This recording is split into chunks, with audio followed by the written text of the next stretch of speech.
So we are just a minute before our first presentation is going to begin. So I am your moderator for this first presentation. This is with the Office of Historic Preservation. So I want to ask our panelists for this first presentation to go ahead and turn on your video and unmute yourselves. So that would be, there's Jenan. Hello, good morning. Good morning. And is Julie on? Yes, there she is. There.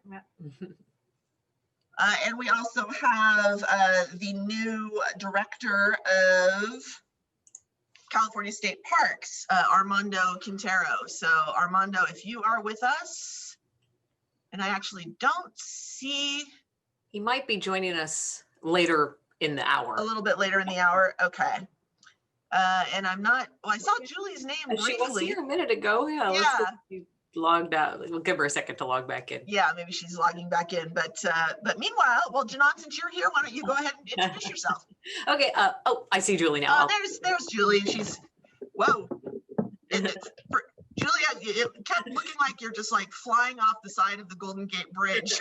Oh, is that, let me take the background off if that's distracting. Oh, no, it's okay. Okay. I think you were just moving your screen, and so things are flying around. Sorry about that. For whatever reason, my tablet did not want to connect to the audio. So I was watching you all, but it wasn't connecting me in. So here I am. So there you are. Okay, terrific. Well, now that you are with us, I was just introducing the panel, but I want you to go ahead and start us off. That's great. Well, good morning, everyone. I'm honored to begin the day with all of you from my home in Mill Valley. Present-day Marin County is the traditional home to the Coast Miwok people, many of whom are today tribal citizens of the Federated Indians of the Great Rancheria.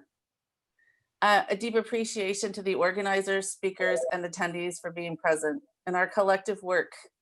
We do a bit of thinking, a lot of relationship building, healing, all in purpose to steward our historic and cultural resources, to nourish our present communities, and to sustain them into the future. I'm going to start the day by also expressing my deep sorrow to your communities and its members who have suffered loss, evacuation, and are still recovering from previous disasters.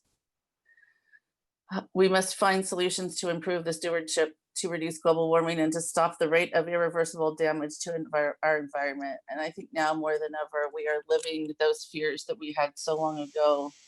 It's a lot for many of you to be with us today in light of all of that. So thank you for your dedication to the partnership that gets created and advanced every time we're together. It's been my privilege to be your state preservation officer, historic preservation officer for 5 years, and to do so in a state with 109 federally recognized and 62 non-federally recognized tribes. I'm always so proud of that big number and the fact that we have so much good work that we do together. And in a state in which our governor continues to show leadership in cultural humility and a promise to do better together. We are in such unprecedented times and truly living history in monumental ways.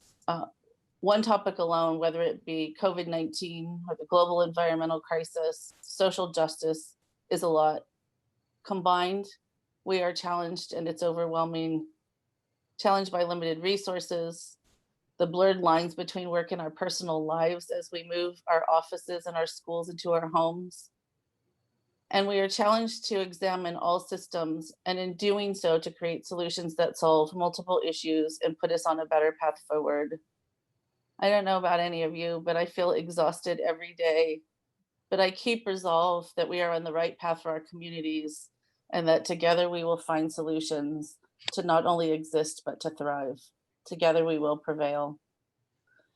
Rather than go over the different programs in our office, for which I think many of you are familiar, I just ask you to go to our website. We can put the links into the chat for people who don't have it.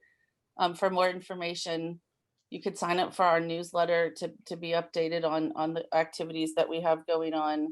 And then if there are any specific questions, we'd be happy if you contacted us directly and to answer questions or to talk about things together.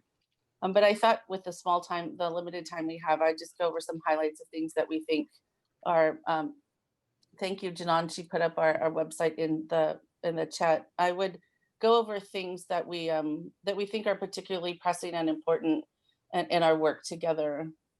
When COVID-19 hit, we were quickly able to pivot to about 95% of our staff teleworking.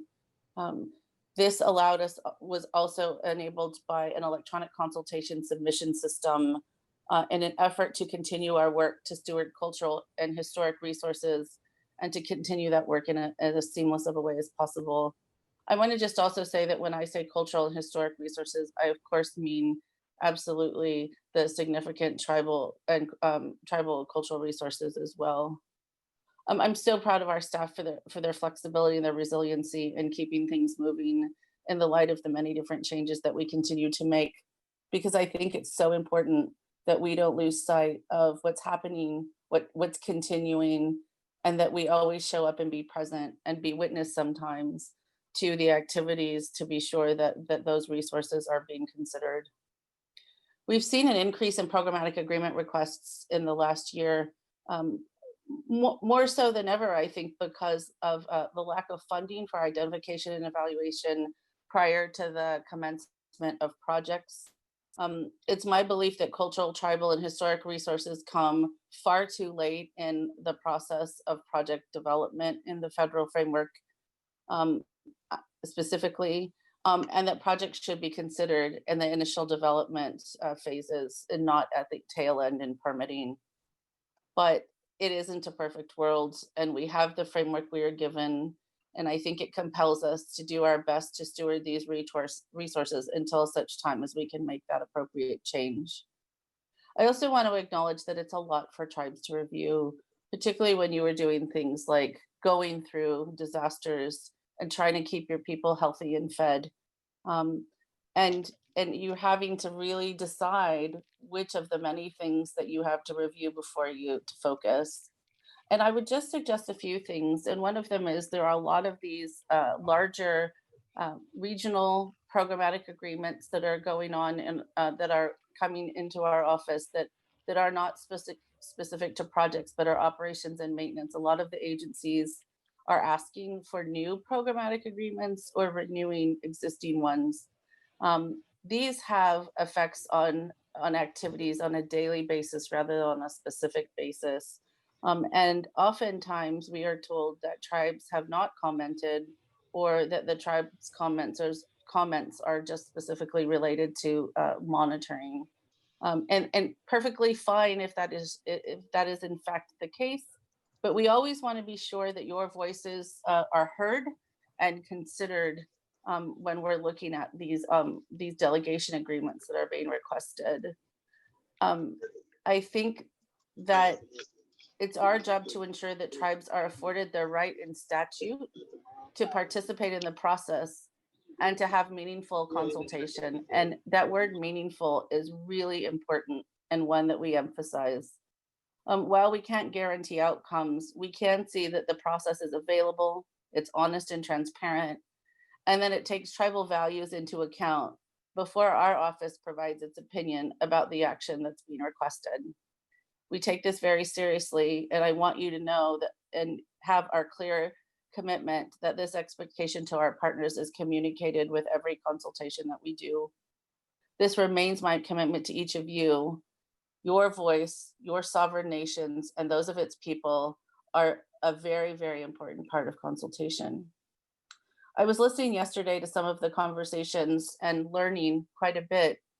And I thought about some suggestions for tribes that might help in this period of overwhelming activities of paperwork and shortage of time. And perhaps one of them would be, and maybe many of you have this, to develop a consultation protocol to provide to agencies. How do you want to be engaged? What things do you want to see? What things perhaps do you not need to see? What's the method for them to engage you? Yesterday, I was reminded, and we say this often in our office, that every one of your tribes is a sovereign nation. And it's a bit like asking the United Nations to have a single process. It just isn't possible, and it isn't respectful of the governmental agencies that you all, for which you all are structured. So I think that what's hard for agencies is to understand the differences early in their processes if there's more than one tribe for whom they're consulting, and understand how they incorporate that into their processes. So I think that any opportunity that we have to give them information in advance so they can meet your expectations, so they can incorporate them into their processes, and we can give them the opportunity to succeed, would be really very helpful. I think it's also really important to have an inventory. And I know that many of you do, that many of you do. The regulations require that that agencies and projects avoid first and then minimize the effects to cultural and historic resources. But sometimes the M word appears, the M word of mitigation. And sometimes we have to have discussions incredibly quickly about what mitigation means, what is meaningful mitigation for the loss of the resource. And I'm wondering for example, in the conversation yesterday with the advisory council, could cultural sensitivity training for agencies be a possible mitigation path? There was conversations about who would pay for such a thing. And it occurred to me that perhaps that might be a good candidate for mitigation, or perhaps it's a good candidate for avoidance. What other tribal capacity building initiatives can be presented and stood up? One thing for consultations that we are seeing in our office is they are moving faster than ever because of this entitlement, this quick entitlement that the federal government has given to many agencies. I sometimes call it consultation speed dating, but the more tools that we can have in advance and the more expectations that we can establish as early as possible in consultation, I believe the better we will be at steering together for better outcomes. A few years ago, I looked at our organization and made the decision to elevate our tribal liaison higher up in our management change. This to demonstrate our continued commitment to all of you and out of respect. Deputy SHPO Jenan Saunders holds this role for the Office of Historic Preservation, and she is here with us today. I've asked her to provide an update about the very important effort, the California missions from the experience of the tribes, and then I'll follow up with some information about climate change. Hopefully we can leave some time for questions and answers. And then it'll be my delight to introduce our new State Parks Director, Armando Quintero, who will be with us this morning to say hello and share some thoughts.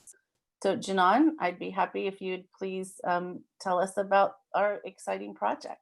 I will be pleased to. Good morning. Hello, everybody. I'm happy to be here with you today. I only wish we were together in person, but we'll have to make do with this new format for now, and hopefully by next year we'll be back together in person.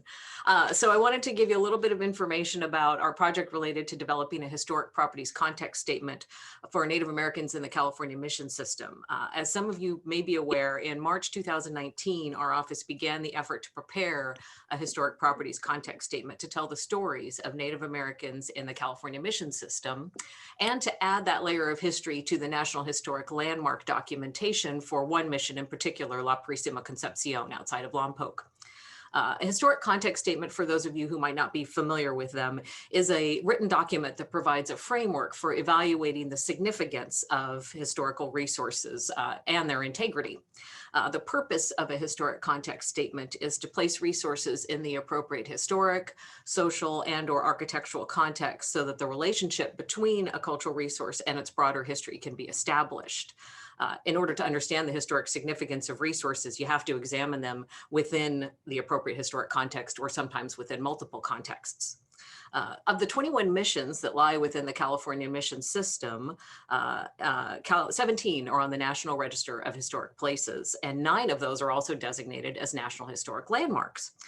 And although these designations document the story of the Spanish intervention in California through the establishment of the mission system, the contributions and experiences of Native Americans as part of this story are not well represented, if at all, in the documentation, partly because most of those nominations were prepared many, many years ago. And we know, according to current standards, we would never leave that story out nowadays. And we want this project to help put those stories into that documentation for future generations to be able to have that information available to them. So this project aims to ensure that the tribal experience is properly represented in the National Register framework for the California mission system. And we view it, I personally view it as probably the most important project I will undertake in my career as Deputy SHPO. It's very important to us that we do this and that we have that story represented in the documentation that's both in our office as well as in Washington, D.C. But to ensure the success of this project, portraying the complete story of Native Americans in California is absolutely crucial. So the Office of Historic Preservation, we really view our role as facilitator. It's not our stories to tell, it's yours. And so we want to allow tribes to decide what the story is and what should or should not be included in the context statement. This project is funded in part through a grant from the National Park Service's Underrepresented Communities program. So a third of the funding for the project is coming from that grant, and then 2/3 are actually coming out of our office's operating budget so that we can really get a good product that we can be happy with. The aim is to have a contract in place, I'd say in the next month or so. I sent it over to my contract services unit 2 weeks ago, so hopefully going out for signature soon, for preparation of both the context statement and the updated nomination for La Purísima Concepción. We'll look to narrow down the themes for the context statement that will be the focus of the context statement by spring of next year, and then to complete a draft context statement and updated nomination form in December of 2021. The National Park Service grant end deadline is the end of December 2021, so we need to have draft products available to meet that grant requirement. And then we're looking to hopefully complete the project by spring of 2022. We realize this is an ambitious timeline for a project of this scope and scale, and that we may need to revisit it as we move forward, but we're hopeful that we can make significant progress on the project over the next year to year and a half. Once the contract is in place, hopefully, like I said, within the next month or so, we'll be reaching back out to those individuals and tribes that have expressed an interest in participating in the project, as well as reaching back out to all tribes in California to see who would like to join our group, who maybe hasn't expressed an interest yet, but would like to join us in this effort, with an eye to creating an advisory committee, Native American Advisory Committee, to work with our office and with our contractors as we move forward. And as you might imagine, there'll be lots of reaching out on our part to get input both from the advisory committee as well as the broader Native American community in California to ensure that all voices are heard and made a part of this. As I said before, this is really your project, your stories to tell. We're here to help facilitate and make that happen, with the ultimate aim of making sure that the documentation related to the California mission system tells this very, very important part of the story. Our view is it's completely incomplete without having that part of history represented in that documentation. So we look forward to working with you to make that happen. And I know we'll be moving on to talk about climate change, and then we'll open it up to questions later on. So thank you so much. Thank you, Jenan. Thank you. I'm incredibly proud and honored to be doing this work together. And I will say that this effort, many of you have been with us and hearing about it for about 2 years now. We received the grant. The idea was incubated, I think, and discussed for the first time at the NAFPO meeting that was held at Paula in what year, Shasta? Oh, don't make me think of the past. 17, I think. 2018. It was. I'm going to call it it was in the BT. It was in the before Trump. Yes. So we held listening sessions around the state. We invited tribes to participate, to join us, to ask questions. I'll just share that some of the questions, for example, were the title we had from the tribal experience, and one tribal leader suggested the word story or experience because perspective seems subjective. So we changed our title because it's your document. It is your story to tell. It's your voice that we're hoping to help facilitate the amplification of those important stories and experiences to a narrative that, as Jenan said, is grossly lacking in those frameworks, the first person voice and the first experience voice that is really so important. And it's an opportunity for tribes to decide and tell their stories, their truths, and to have it reflected in this history, I think in a way that's going to be so illustrative and so, so important. And it'll also show that the National Register of Historic Places can and should accommodate histories that are difficult, those that are told and that are held in a different way, and often those that are intangible. The Western framework of the National Register of Historic Places really does seem to struggle, particularly with intangible heritage. And one of the reasons we were so interested in receiving this grant and working with all of you is because it's time for it to be tested. The law does talk about intangible heritage. The practice and the regulations have backed us into a very built environment corner. We've covered built environment, and I think it's time for us to expand those thoughts to really ensure that we're leaving nobody behind. These are valued and critical stories to tell the complete history of our shared communities, and we are honored that tribes will share them with us as they decide. I will also just quickly say that this has never been done before. And so a lot of the questions we had in the listening sessions were, the response was, I don't know, but we'll figure it out together. And so as we go along, I will just ask for your patience and your assistance in us, because we are all learning together. But I'm very confident that this important project can both advance and be a model and show the possibility where people have told us that it's probably not so possible. One sure way to get my attention is to tell me that it's the way we've always done it, or it's not possible, when it's something as important as the history and experience of our community members. I'm also extremely proud of the work we are doing in the space of cultural heritage and climate action.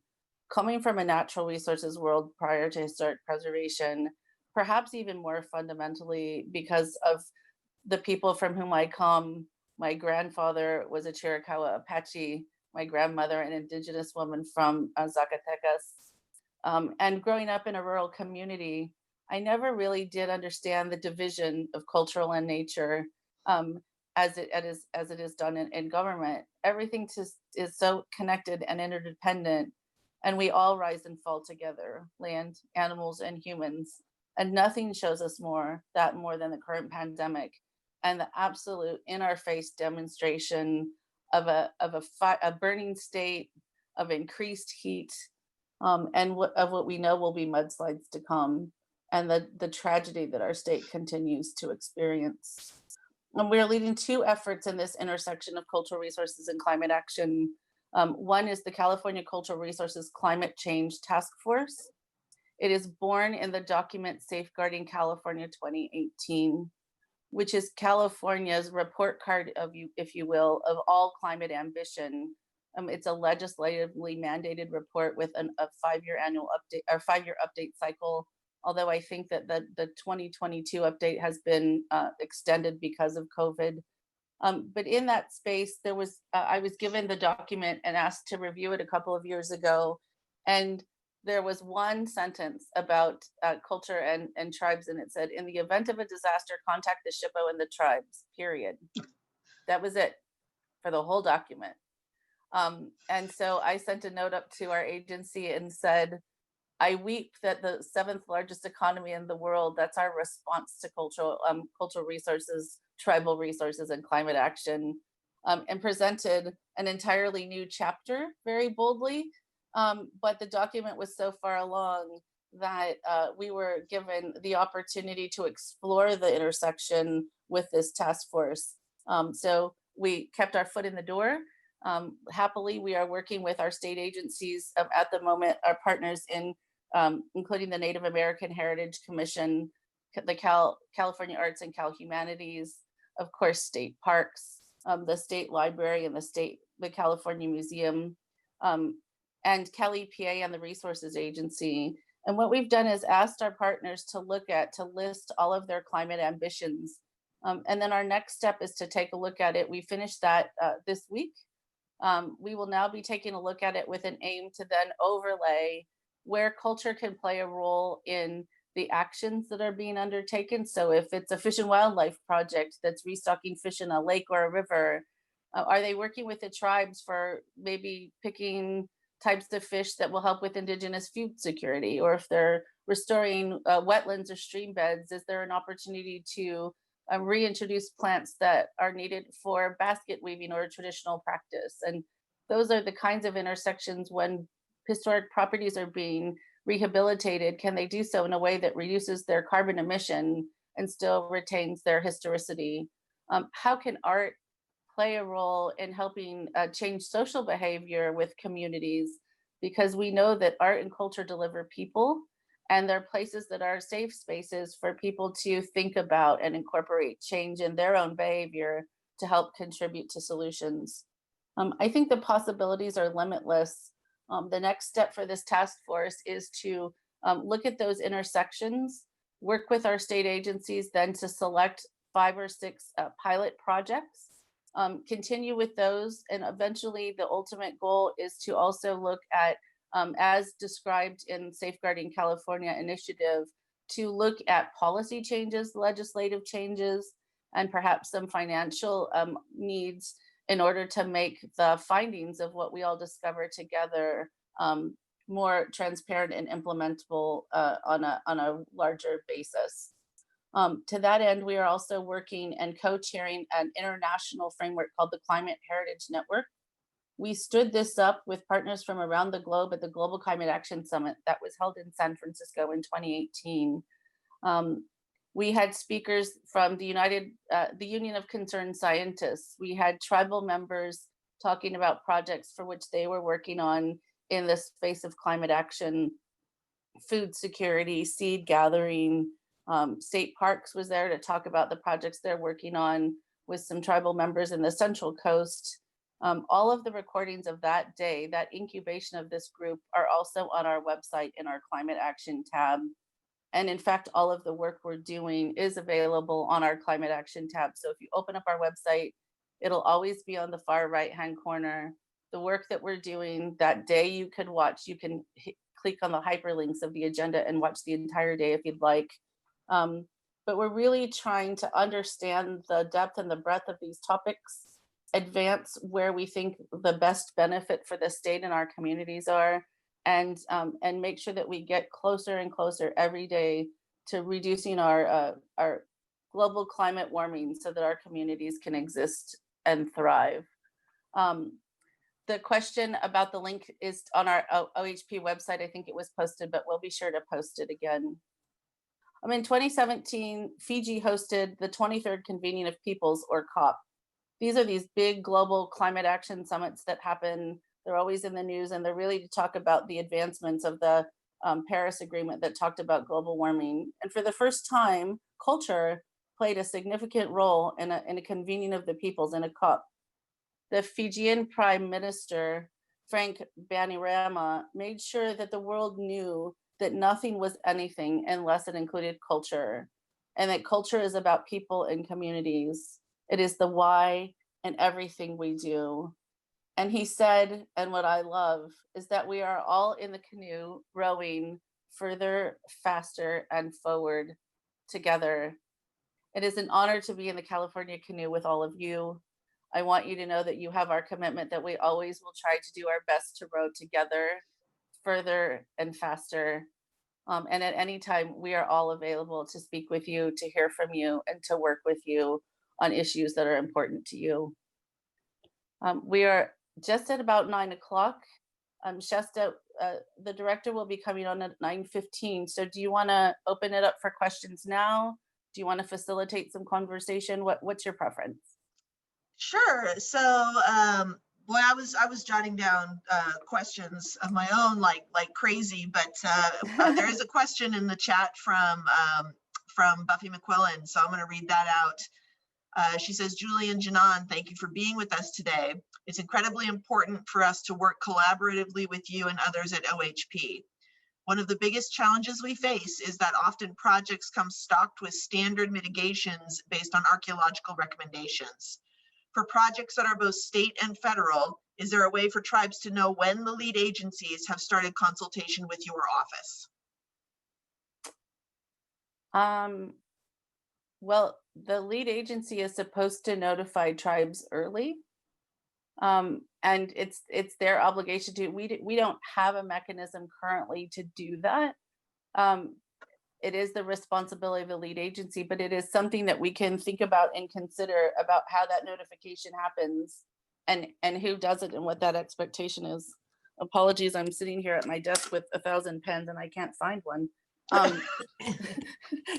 to write this down. But I agree. First of all, I want to acknowledge, and I do agree that is very important. And let us go back and do some thinking. We've been having some conversations and we're looking at processes, going back and understanding what's working and what's not, particularly in light of our electronic submission system and the likelihood that that will not be an exception, but will be the path forward. So in that vein, and possibly working remotely on a more permanent basis, what are we going to put back together in a way that makes sense going forward? And so perhaps a notification system to tribes might be something we can look at, and who does that and what that looks like is certainly something that probably is time to consider. So thank you, Buffy, for the question. I've written it down. I found a pen, and we'll definitely think about that and respond back.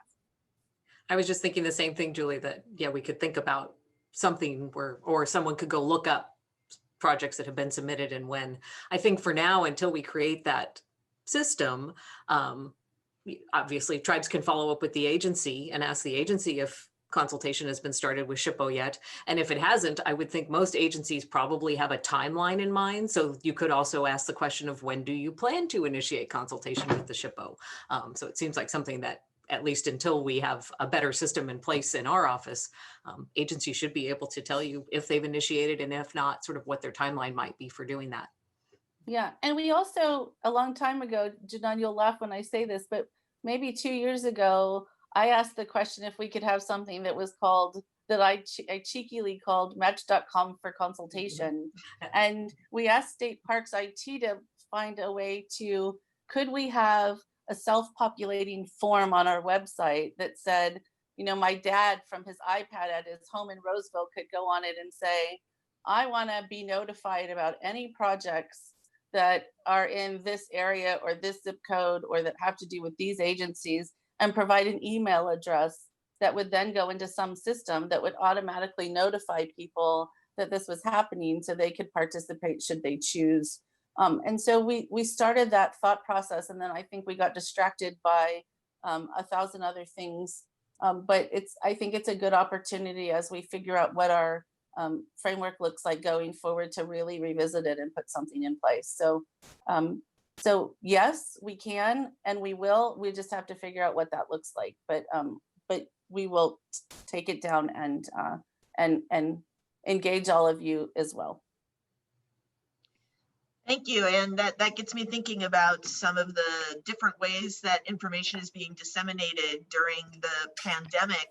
Things that, for me, not being a tech person, I wasn't aware how sort of, I don't want to say easy, but for somebody who knows what they're doing, how easy it is for these things to be put together. So for example, Johns Hopkins has their coronavirus dashboard that I think was just put together by a graduate student who was like, you know what, I'd like to know how many cases there are throughout the world. And so they, I think it was with GIS, they just kind of put together this dashboard, and every day you can go and see the changes.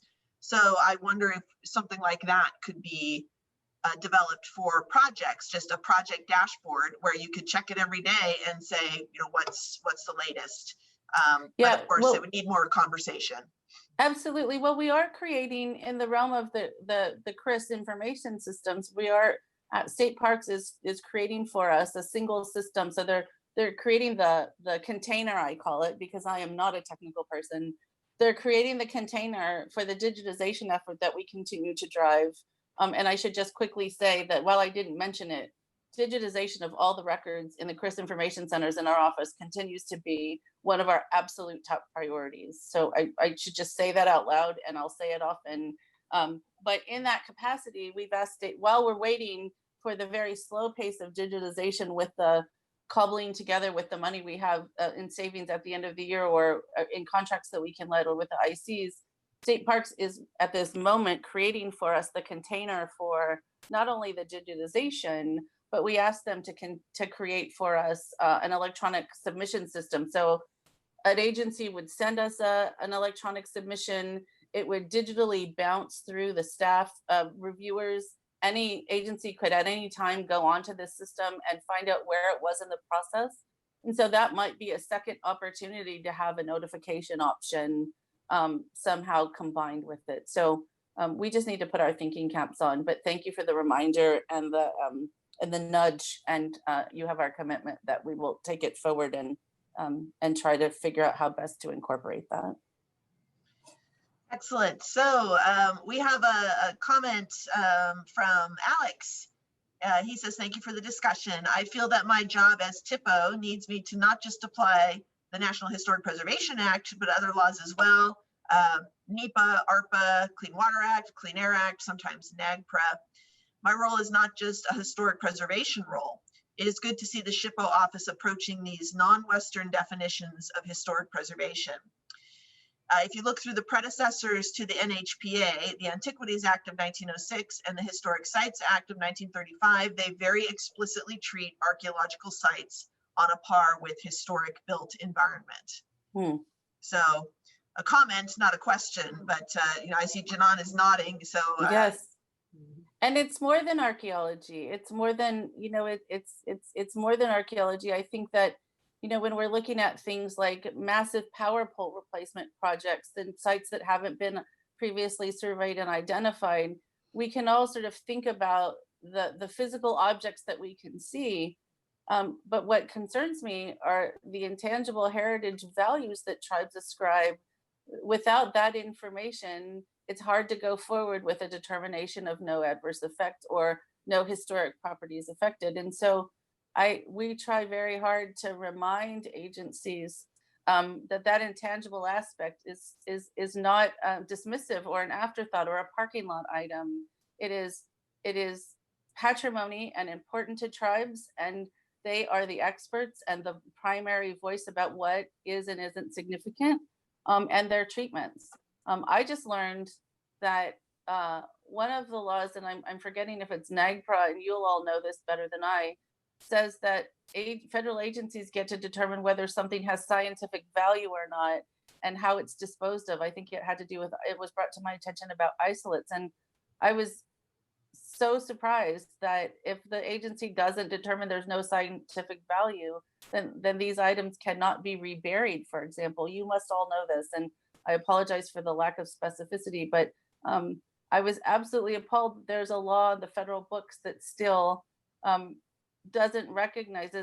doesn't recognize the primary importance of that tribes ascribe to things that are present in even in isolate situations. So we have a long way to go in managing and fixing these legacy thoughts of ways to do things now that we know better. And I think it behooves all of us to just continue to try to figure out what the frameworks we have and figure out also how we can and when the opportunity is to make some changes in those legislations to improve.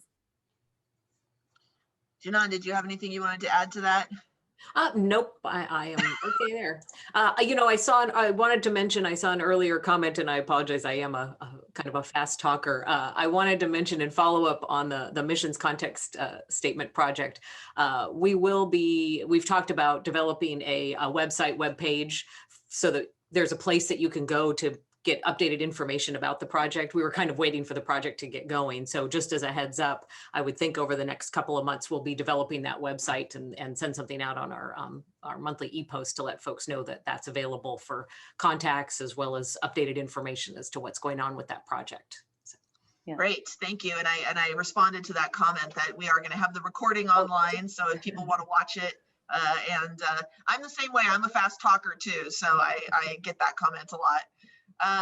We had a comment from Janet Eidsness in the question box where she just Thanks, Julie.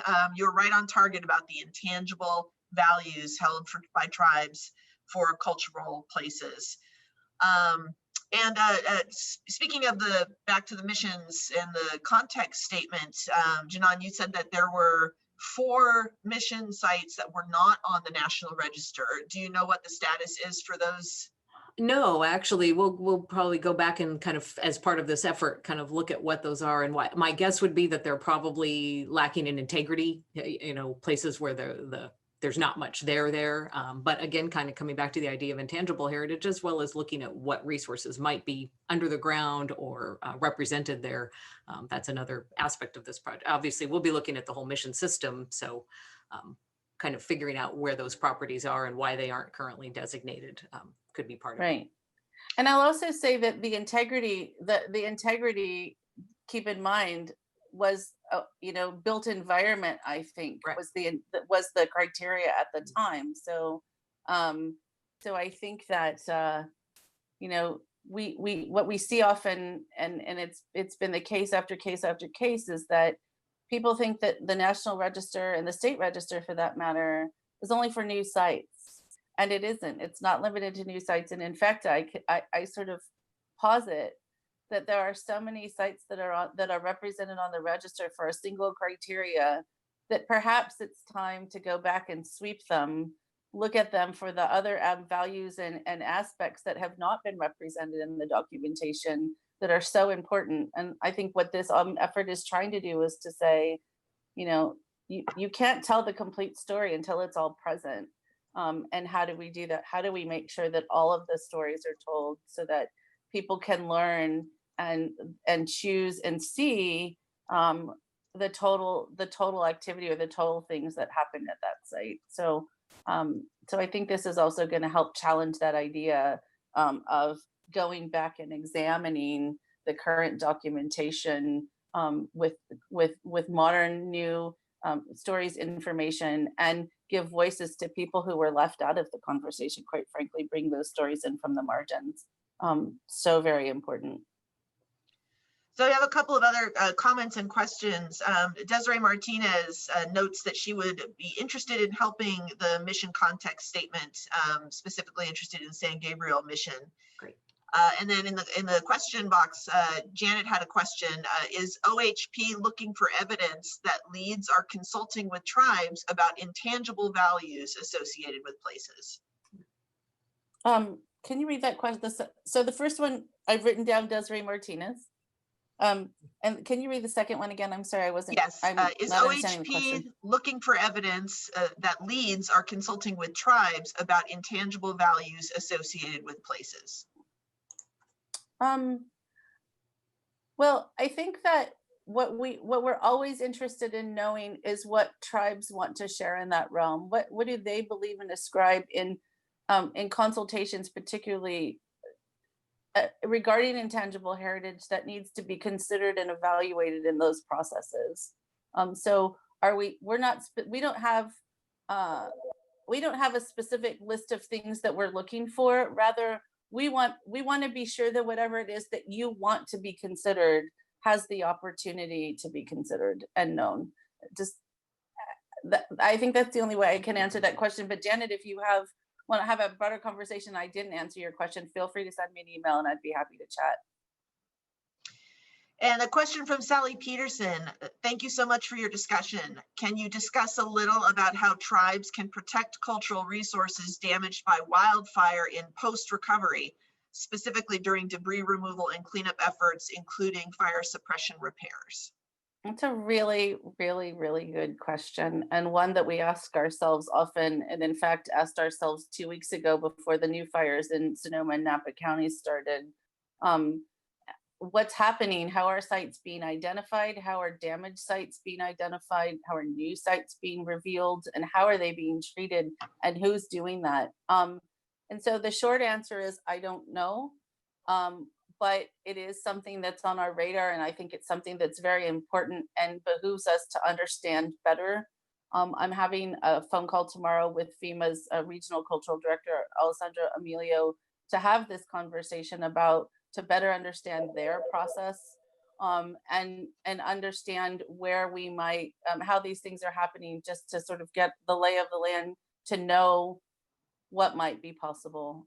So it's something that we can work with the California THPOs on, as well as we move forward with whatever that looks like. And it may not be something that is that we have the authority to manage in our office, but certainly it's something that we can contribute to a broader conversation to get some better resolution. We, I think, need to both understand how to accommodate, protect the resources that have been damaged, how to identify them, and then also, how are we learning from this? Like, it's equally important to me to know, we need to take care of them, but what are we learning, and what is this opportunity to do better going forward, to put systems and programs in place so that we can help minimize, avoid, right? Follow the law, avoid and minimize effects to resources that we know are going to continue to be put in harm's way by nature. All right, thank you. And right on time, there is Director Quintero. So we can go ahead and throw it over to you to introduce yourself. So I have, let me just give a bit of an introduction. It's my great pleasure to introduce all of you to our new State Parks Director, Armando Quintero. He is an experienced National Park Service professional with expertise in operations, outdoor education, equality and access, diversity and inclusion in hiring and retention. He is an environmental scientist by training. He was the executive director of the Sierra Nevada Research Institute at UC Merced and a member of the California Water Commission. When we first met, I also learned that he is the proud father of 2 lovely young ladies and is married to his high school sweetheart. Aww. I've so enjoyed the conversations we've had together to date. I'm pleased that he is with us today and to share his thoughts about his new role and just to meet you all. So with that, Armando, Director, welcome. Thank you, Julie. Well, that was embarrassing. That was very nice of you. I mean, really, it is an extraordinary honor and pleasure to join you in this conversation about cultural justice for tribes. You know, and Julie and I have had several conversations, and a lot of things come to mind, and a lot of things also come to my dreams about conversations like this. And I'll just talk for a few minutes here. Last week, I received a copy of a draft memo where the governor announced the Native American Day,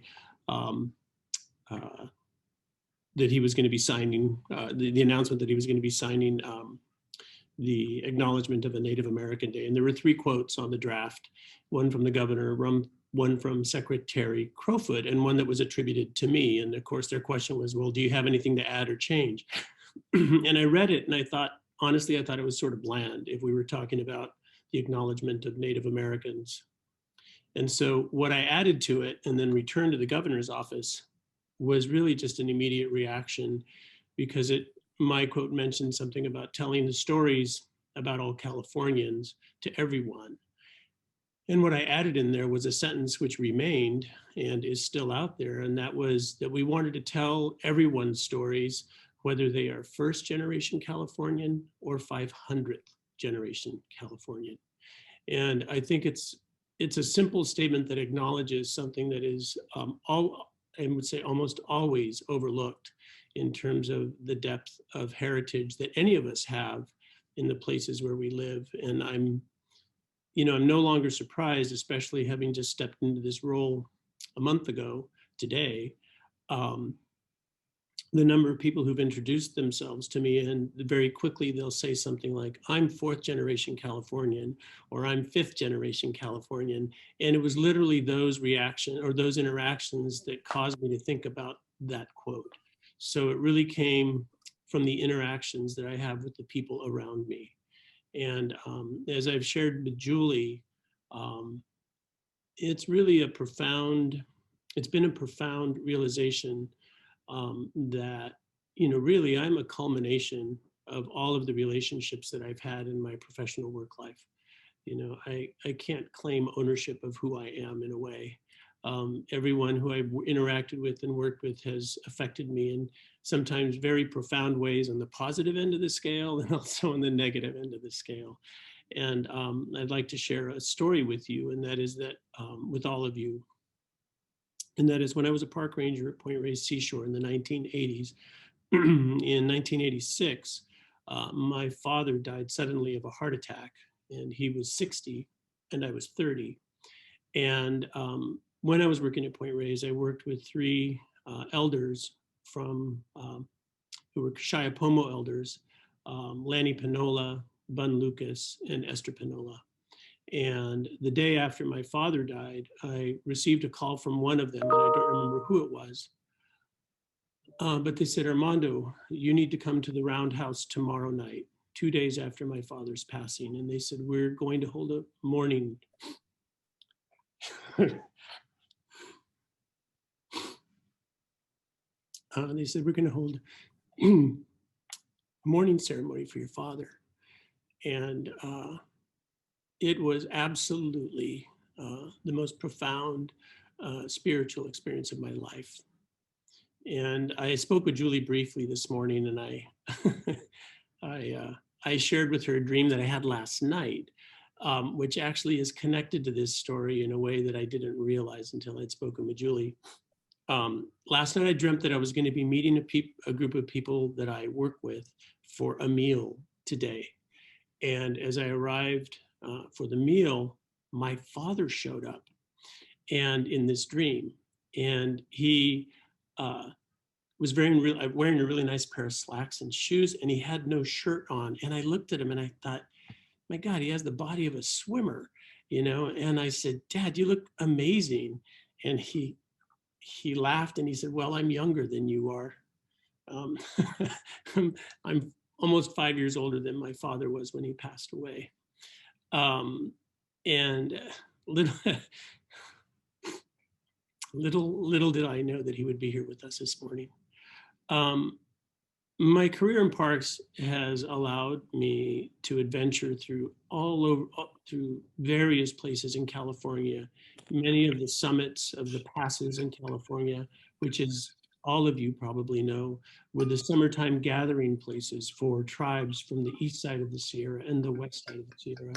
And one of the great pleasures that I've always had in hiking the High Sierra is finding the evidence of cultures in these wild, for what to us is a wild and remote place, when in fact, these really were just places of the people who lived here.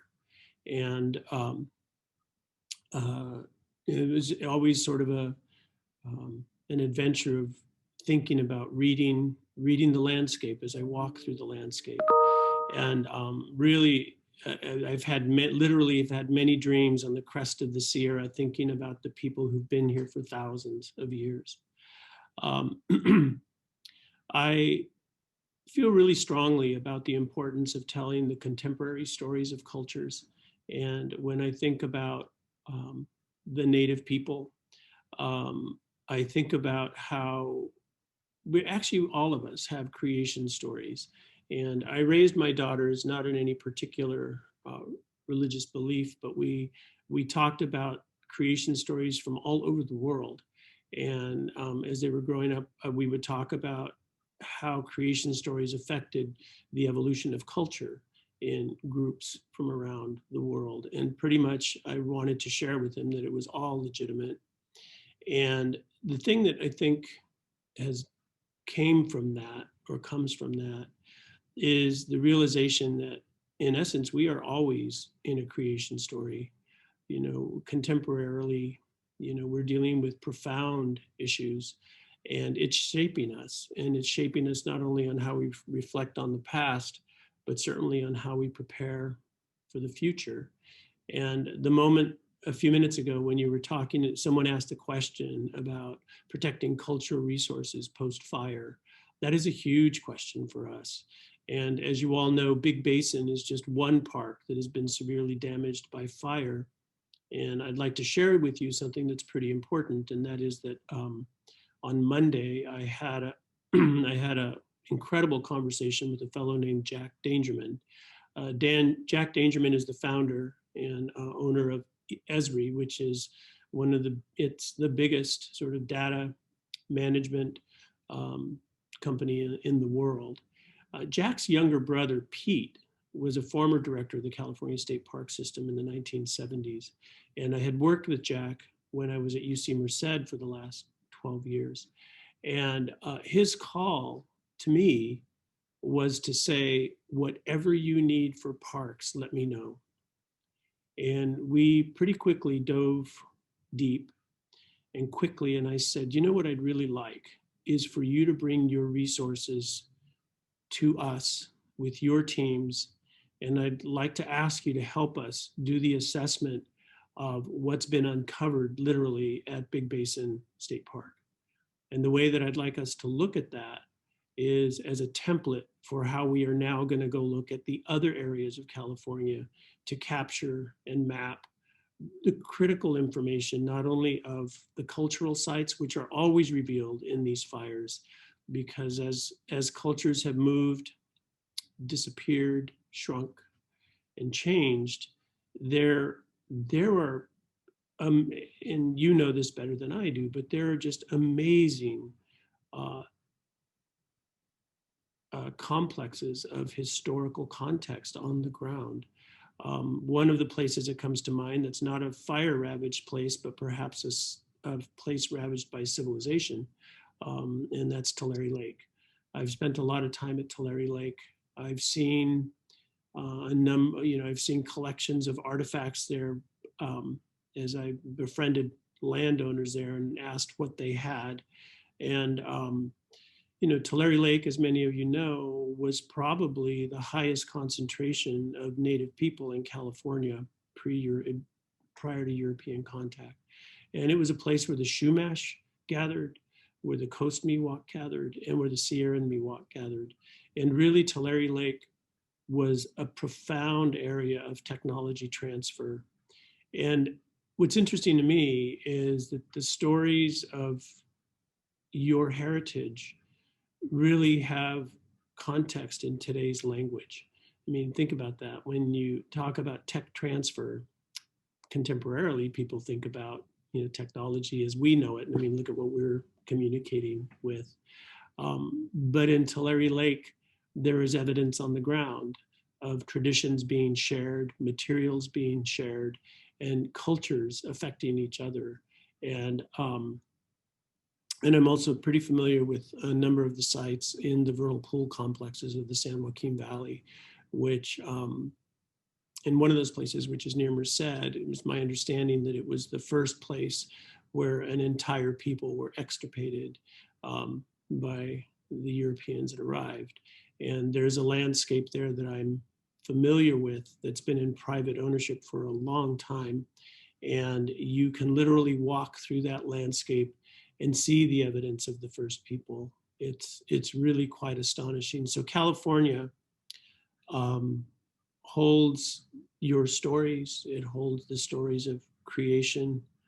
And I love to think about the way that the state parks and other land management agencies can do a better job of telling the stories of traditions and cultures and treat them as the living aspects of who we are, not something that's disappeared, not something that's from the past. A very good friend of mine, whose name is Furman Salas, was a cultural demonstrator in Yosemite in the 80s. And he told me a story which always stuck with me, which was he would, in doing interpretation in Yosemite, he performed some of the traditional dances with music. And one time a family came up to him and they said, "Why are you wearing tennis shoes?" And Furman said, "Because they're comfortable." And that's really one of my really favorite, simple, beautiful exchanges. Look at me, I'm wearing a suit. Who knows what my ancestors were wearing 1,000 years ago, and I wasn't expecting to say this, but I did tell Julie this, that I did the 23andMe, genetic research on my own background. And when I got the information, I literally just sat down and wept because it turns out that a third of my DNA is shared with the first people of the Western Hemisphere. And I had no idea. And none of us really, I mean, few of us really know our own genetic story, but what we can share here and the power that all of you bring forward is the commonality of heritage in the world. And the stories that we can tell with you, the stories that you can tell on behalf of your people really end up, I believe, becoming a story of telling our collective story as humanity. And it really couldn't be richer, and it couldn't be more important, especially now, you know, in this time of just profound division. This sort of fabric, healing this sort of fabric, I think, has profound implications for the generations that follow us. You know, so the responsibility is really deep, and I'm really honored to be with you this morning. And one last thing that comes to mind is that, because I'm at 9:30, one last thing that comes to mind is I served on the board of a Mexican music school in the East Bay, in the Bay Area, for a number of years. And I worked on getting our branding sort of beefed up and really looked at. And one of the things that I heard you saying, I was listening to the conversation since you started this morning, and or right after you started, and I kept hearing the intangible as a word. And the founding director of this music school used to say, well, we have intangible benefits for what we do. And I always gave him a hard time. His name is Eugene, and we're very good friends. And I convinced him that we should bring a group in to help us tell our story better. And we had a group that came in that really just did an astonishing job of this work, which ended up creating graphics and an umbrella and branches that all tied together in a really beautiful way.